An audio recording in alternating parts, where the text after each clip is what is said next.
말씀 속에서 예수님께서 제자들과 함께 마지막 만찬, 마지막 식사를 하시는 이 장면을 보게 됩니다. 어제도 잠깐 제가 말씀드렸지만 이 식사는 예수님께서 십자가 죽음을 준비하시는 제자들과의 마지막 고별 식사였지만은 제자들은 이제 그것을 잘 알지 못하였습니다. 제자들의 입장에서 이 식사는 그냥 유월절 식사, 유월절을 준비하는 식사 중에 하나였습니다. 그래서 이 식사 장면을 많은 화가들이 그려서 이것을 최후의 만찬이라고 얘기하기를 했죠.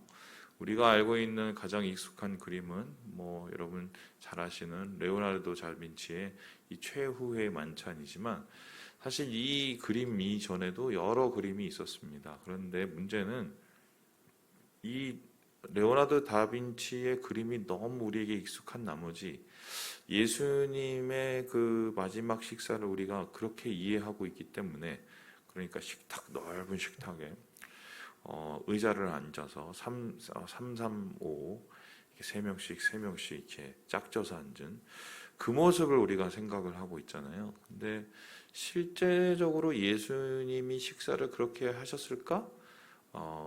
우리 유대 전통에 따라보면 그렇지 않다는 것을 우리가 알고 있습니다. 좀 여러분 다소 낯서실 수 있는데 그림을 한번 보여주시죠. 아마 유대 식사는 이런 식으로 이루어졌을 게 분명합니다. 이해가 잘 안 되죠? 일단은 상이 그냥 평상이에요. 그 사람들이 그 식탁 테이블에 앉아서 먹는 그 상이 아니고요. 아랍 사람들도 지금도 이렇게 한쪽에 팔을 이렇게 괴고 옆으로 비스듬히 앉아서 밥을 먹죠. 그리고 거의 이렇게 누운 채로 이렇게 밥 먹는 듯한, 이해가 잘 안 가죠? 근데 이게 지금 그 아랍에 있는 사람들이나 이런 사람들이 이런 식으로 식사를 하고 있고요. 베두인들도 아마 예수님도 이렇게 식사했을 가능성이 되게 높습니다. 그러니까 이 말에 의지해야, 이게 이 그림에 의지해야 이걸 우리가 오해를 안 하는데요. 우리 함께 23절을 한번 읽어보실래요? 우리 같이 한번 23절을 읽어보겠습니다. 시작. 예수의 제자 중 하나 곧 그가 사랑하는 자가 예수의 품에 의지하여 누웠는지라. 이거를 만일에 앉아서 식탁 테이블에 앉아서 먹는 거라고 생각을 해보면 이게 뭔 소린가 싶은 거예요. 그러니까 이제 그 소위 말해서 성경을 퀴어라고 그러나요? 이 동성연애자들이 성경을 이거를 가지고 오해를 갖고 예수님이 사실은 게이였다는 둥, 그래서 그 예수님이 무슨 요한하고 사귀었다는 둥 이런 얘기가 있지 않습니까? 근데 이제 그게 잘못된 오해죠. 그러니까 옆에 앉으면 자연스럽게 옆에 이렇게 품이 이렇게 열리게 되는 거죠. 그래서 이렇게 비스듬히 누워서 옆을 보면서 식사를 했기 때문에 아마 예수의 품에 의지하였던 누운 자다라는 것은 예수님의 아마 오른쪽에 앉았던 사람이 분명합니다. 그래서 그 속에서 가까이서 예수님과 함께 식사를 하게 된 거죠.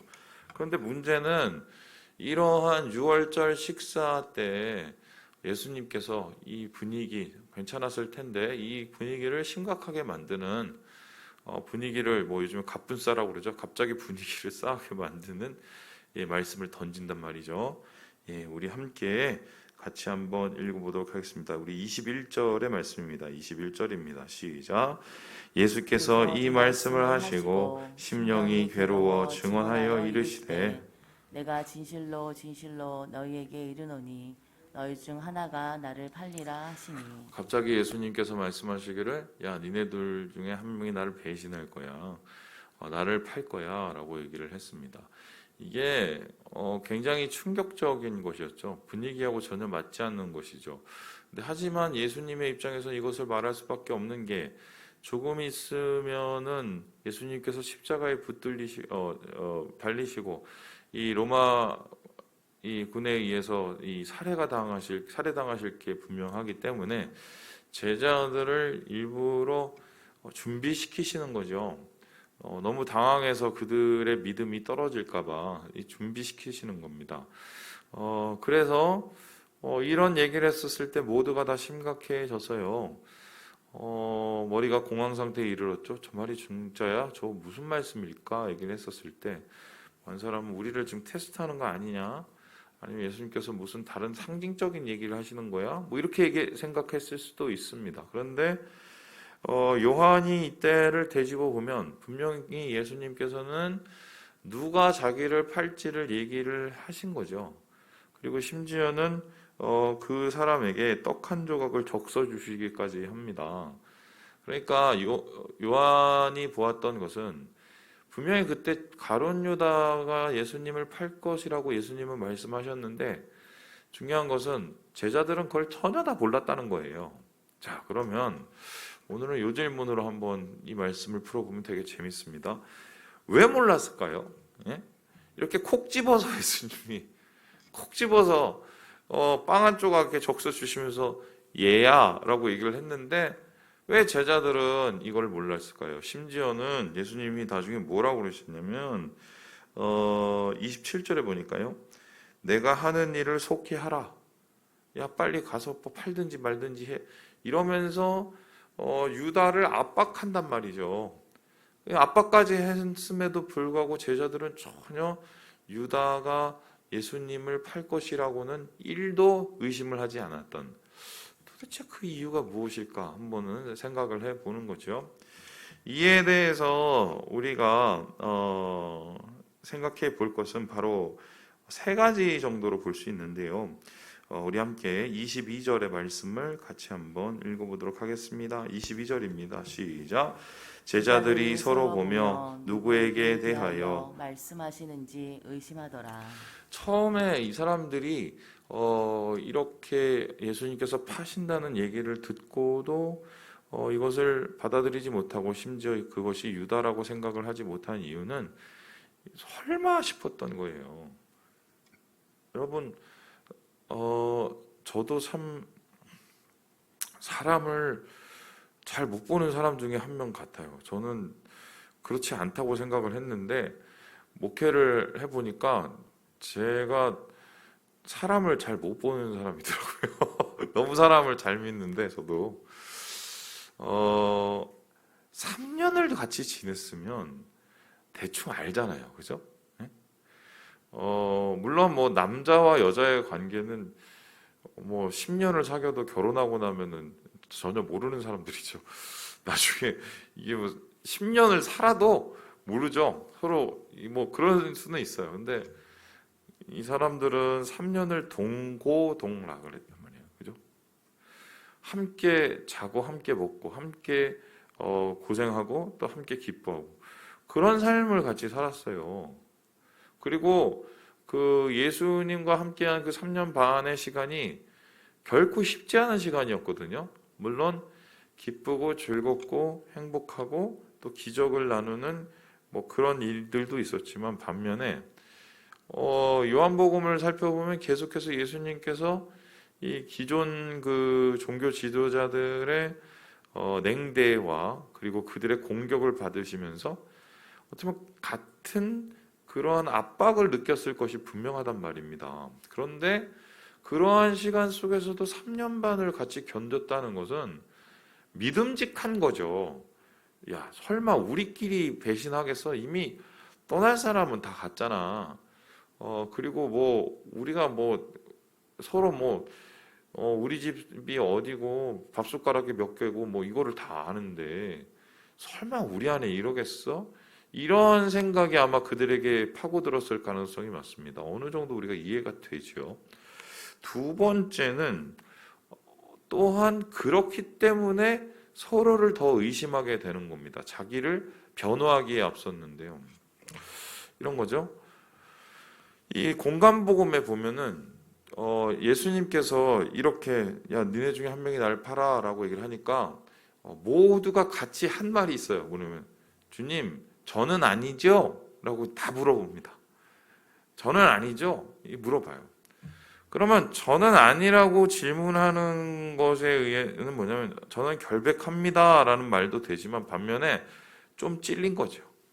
그러니까 내가 팔지는 않겠지만 그래도 내 마음에 좀 예수님에 대한 이런 불만, 뭐 불평, 뭐 불신? 뭐 이런 게 조금 있었을 수는 있단 말이죠. 그러니까 주님, 저는 아니죠. 저는 아니죠. 라고 딱 물어본 것은 찔리는 게 다 있었던 거예요, 사실은. 그래서 설마 제가 라는 말과 동시에 나를? 뭐 이런 생각이 이제 이 제자들 간에 팽배했을 가능성이 있습니다. 그런데 가장 큰 이유, 가룟 유다가 예수님을 팔 거라고 생각하지 못한 가장 큰 이유는 이 가룟 유다의 위치, 이 가룟 유다가 가지고 있는 이 사람의 그동안에 쌓아왔던 이 관계 때문이었는데요. 예, 우리 함께 29절의 말씀을 같이 한번 읽어보도록 합니다. 29절입니다. 시작. 어떤 이들은 유다가 동계를 맡았으므로 명절에 우리가 쓸 물건을 사라 하시는지 혹은 가난한 자들에게 무엇을 주라 하시는 줄로 생각하더라. 여기서 우리가 알 수 있는 것은 뭐냐면 유다가 이 돈 관리를 했다는 것이고, 유다의 돈 관리가 어느 수준이었냐면 사람들이 예수님께 와서 이제 헌신을 하고 헌금을 할 거 아니에요. 그 헌금 중에 가장 많이 사용했던 헌금이 보면은 뭡니까? 경상비, 그러니까 돌아다녔을 때 먹고 이렇게 자는 그 비용, 그리고 그 다음 지금도 뭐 교회도 똑같죠. 두 번째는 뭐예요? 공궤, 그러니까 구제하는 문제, 이게 가장 컸다는데 그 모든 교회의 살림을 누가 맡고 있었어요? 지금 유다가 맡고 있다는 거예요. 그러니까 지금으로 따져보면 뭐냐면 우리 교회로 따지면 정장로님이죠. 재정을 다 맡고 있는 거예요. 예, 그러니까 아니 어떻게 저 사람이 말도 안 되는 거죠. 말도 안 되는 거예요. 그리고 뿐만 아니라 아시다시피 유다 자신도요. 공간복음에 보면 뭐냐면 나도 아니지요 라고 또 얘기를 하고 있어요. 그러면은 유다가 자기 자신에 대한 것을 이제 감췄던 것이 분명하고, 좀 더 충격적인 것은 26절에 보면 이런 말이 나와요. 곧 한 조각을 적셔서 가룟 시몬의 아들 유다에게 주시니라고 얘기합니다. 그죠? 이건 뭐냐면 빵을 우리 뭐 바게트 빵 같은 건 아니에요. 이 걸레빵 같은 건데 그 빵을 이렇게 뜯어서 아마 그 와인하고 올리브유를 이렇게 같이 이렇게 해서 만든 그런 소스가 아닌가 싶은데 거기에 이제 찍어서 먹었거든요. 근데 그거를 예수님께서 찍어서 유다에게 줄 수 있단 말이에요. 그런데 만일에 그 상태에서 예수님이 이거를 찍어갖고 유다가 저쪽에 있으면 벌떡 일어나고 가고 이렇게 딱 주면 너무 티가 나죠, 그죠? 그런데 이게 그렇게 갖다 줬는데도 티가 안 났다는 건 뭡니까? 예수님께서 이걸 찍어갖고 바로 옆에다 갖다 준 거예요. 그러면 이쪽에는 요한이 앉아 있었죠. 그럼 유다가 어디 앉아 있었겠어요? 바로 예수님 왼쪽에 앉았던 거예요. 그러니까 유다의 위치가 어느 정도인지 분명히 우리가 살펴볼 수 있죠. 그러니까 예수님의 좌장격인 거죠. 그런 유다가 설마 그러겠어? 이거는 뭐 도대체 사람들이 뭐 눈치를 챌 수도 없고 오해를 할 수도 없는 그런 상황? 그런 상황인데 결국 유다가 그렇게 예수님을 팔아먹은 뭐 그런 이야기가 오늘 전체적인 이야기입니다. 조금 이해가 되죠? 왜 사람들이 그걸 몰랐는지. 근데 이제 중요한 것은 그것입니다. 왜 팔았을까? 왜 팔았을까? 그것도 요한은 돈 때문이라고 얘기는 하는데 유다가 사실은 그냥 그게 아니라 돈을 좋아하는 인간이었다. 그래서 원래 그 인간은 그놈의 그 자식이다. 뭐 이렇게 얘기를 해요, 요한은. 근데 유다가 예수님을 팔고 받은 돈이 얼마예요? 여러분 아시죠? 은 30냥이죠. 30세겔. 은 30세겔이 지금으로 따지면 어느 정도 되는 줄 아세요? 예? 대충 얼마일 것 같아요? 박권사님, 예수님을 얼마에 팔았을 것 같아요? 지금으로? 예?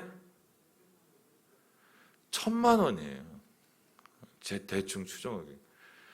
여러분 1,000만 원이 없어서 팔아요? 좀 심하지 않아요? 그죠? 이거는 내가 볼 때 돈은 아닌 것 같아요. 그죠? 아니면 더 비싸게 받았겠죠. 내가 볼 때는 무슨 두 가지 썰이 있죠. 이렇게라도 예수님을 자극해서 이 대제사장들과 실제적으로 이 갈등을 더 증폭시켜서 예수님이 소위 말 전투력에 깨어서 그들과 이렇게 한마디로 대적하게 하기 위해서 일부러 그랬다는 썰과, 그건 이제 유다에 대해서 좀 어느 정도 좋게 평가하는 건데, 그래도 두 번째는 뭐냐면 예수님이 너무 마음에 안 들고 예수님께 실망을 했기 때문에 자기의 행적을 다 지우려고, 그러니까 예수님을 따라다녔던 행적이 있으면 이게 불쾌해지잖아요. 그럼 다 같이 죽을까 봐. 그래서 자기는 살려고 그랬다는 이 두 가지 썰이 있어요. 이거든 저거든 확실한 거는 자기 생각에 빠져 있었던 거죠. 예수님을 3년 반을 쫓아다녀도 자기 생각에 빠져 있으면 예수님을 팔 사람이 돼요. 여러분 이게 참 무섭죠? 예수를 30년을 믿고 50년을 믿어도 자기 생각에 빠져서 자기 생각을 벗어나지 못하면 예수님을 배반할 수 있다는 겁니다.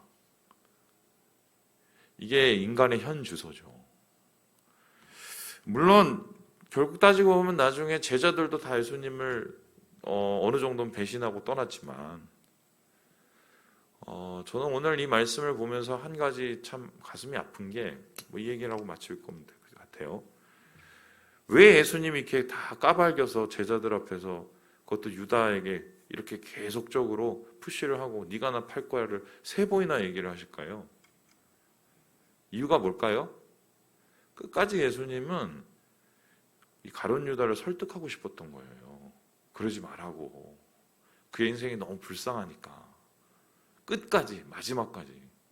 그러니까 이 예수님의 이 최후의 만찬은 제자들과를 사랑하시기 위한 최후의 자리이자 동시에 끝까지 유다를 설득하시고 그의 영혼을 구원하시기 위한 예수님의 몸부림이었죠.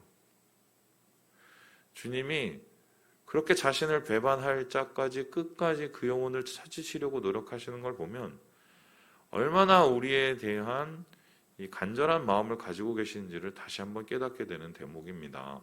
말씀을 마칩니다. 우리 사랑하는 여러분, 우리의 틀을 깨고 자아를 깨고 우리의 생각을 내려놔야 제자가 돼요. 교회를 다녀도 그렇게 다녀야 되죠. 그것을 우리가 제대로 하지 못하면 우리도 유다 같은 모습처럼 정말 예수님 옆에서 예수님을 못 믿는 사람이 될 수 있단 말이죠. 기억하시고 주님 안에서의 이 은혜를 우리가 헛되이 낭비하지 않도록 오늘 하루 주님께 붙들린 바 되어서 더 가까이 주님 앞에 나아가시는 우리 모든 형제 자매들 되시길 주님의 이름으로 축원합니다.